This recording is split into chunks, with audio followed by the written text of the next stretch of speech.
नमस्कार. बित्तम बातमीच्या या खास कार्यक्रमात आपलं सगळ्यांचं मनापासून स्वागत. आज आपण एक अशी गोष्ट ऐकणार आहोत की ज्याला ह्या 15 ऑगस्ट 2025 रोजी 50 वर्ष होणार आहे. म्हणजेच 15 ऑगस्ट 1975 मध्ये ही गोष्ट प्रथम सांगितली गेली. ती गोष्ट काय होती? ती गोष्ट शोले नावाच्या सिनेमाची होती, जी गेल्या 50 वर्षात भारतीय सिनेमाची एक दंतकथा होऊन गेली. ज्या सिनेमाने भारतीयांच्या तनामनावर इतकं गारुड केलं आहे की आजही शोले बघताना तो चित्रपट कालच थिएटरमध्ये लागला अशी आपल्याला भावना होते आणि आपण त्या प्रत्येक पात्राशी निगडीत होतो. मग ते पात्र वीरूचं असू दे, जयचं असू दे, बसंतीचं असू दे, ठाकूरचं असू दे आणि गब्बर सिंगचंही असू दे. त्याच्यातली छोटी छोटी पात्रं असू दे, म्हणजे मावशी असू दे, जेलर असू दे असरानी, मॅकमोहन असू दे, सांबा म्हणजे जो गब्बरचा साथीदार आहे, अशी छोटी छोट्या पात्रांनी सुद्धा त्या सिनेमात जान आणली होती. 1975 मध्ये जेव्हा 15 ऑगस्टला सिनेमा लागला त्यावेळी सगळीकडे पोस्टर्स लागली होती आणि ह्या सिनेमाविषयी तशी आणि उत्सुकता होती आणि नव्हती. कारण असे डाकूपट तर बरेच येऊन गेले होते. मेरा गाव मेरा देश सारखा डाकूपट आपण बघितला, ज्याच्यात आशा पारेख आहे, धर्मेंद्र आहे, विनोद खन्ना आहे आणि त्याच्यातली गाणी, त्याच्यातलं सगळं ते डाकूंचं जीवन आणि गावकऱ्यांचं जीवन हे आपण बघितलं होतं. पण गब्बर शोले काय नवीन सांगणार होता?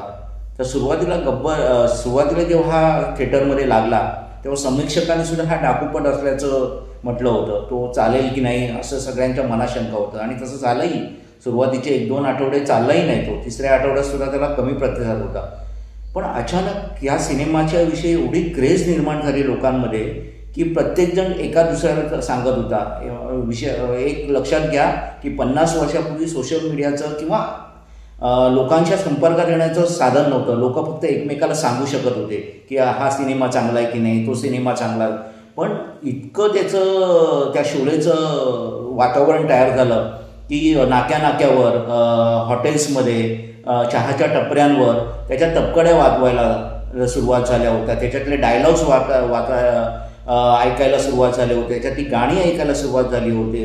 अरे ओ सांबा कितने आदमी थे, कितने आदमी थे सरदार? 2 आदमी थे.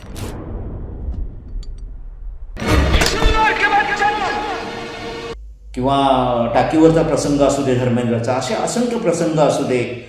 थरारक अशी डाकू ट्रेनचा पाठलाग करतायत किंवा बसंती जेव्हा घोड्यांना घेऊन धावते, चल धन्नू आज तेरी इज्जत का सवाल आहे, असे असंख्य प्रसंग असू दे.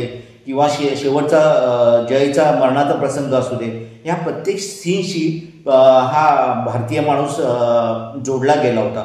1975चा बघा, हे सामाजिक आणि राजकीय सुद्धा ह्या सिनेमाचा चालण्यामागे सुद्धा एक राजकीय भाष्य काय होतं की आणीबाणीचा काळ होता आणि त्यामुळे माणसांमध्ये असं प्रस्थापितांविषयी प्रचंड नाराजी होती. जी लोक नाराजी व्यक्त करत होते ते रस्त्यावर उतरले होते. पण ज्यांना नाराजी व्यक्त करता येत नव्हती असे उपरोधिक लोक सरकार प्रस्थापितांना विरुद्ध बोलून ते आपली नाराजी व्यक्त होते आणि अशा नाराजीला वाट देण्यासाठी काहीतरी त्यांना नवं हवं होतं. आणि त्याचवेळी शोले प्रदर्शित झाला आणि त्यांनी एक वेगळा ऑरा तयार केला. रमेश सिप्पी सारखा अतिशय तरुण दिग्दर्शक, म्हणजे 30-35ला दिग्दर्शक त्या सिनेमाला लाभला होता. बराचसा हा जो सिनेमा आहे तो परदेशी सिनेमावरनं उचलला असला तरी रमेश सिप्पीने त्याला काही असं टच दिला होता की तो आपल्या मातीतला सिनेमा वाटावा. त्याचा टेक्निशियन्स आणि त्याचे जे साऊंड सिस्टीम हे त्यांनी जरी बाहेरून आणलं असते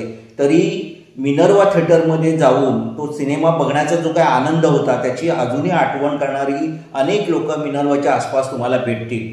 आणि ते सांगतात की जय जेव्हा कॉईन उडवायचा आणि छाप आणि काटा करायचा, त्या कॉईनचा आवाज जो थिएटरमध्ये घुमायचा त्याचे पडसाद अजूनही त्यांच्या कानात आहेत.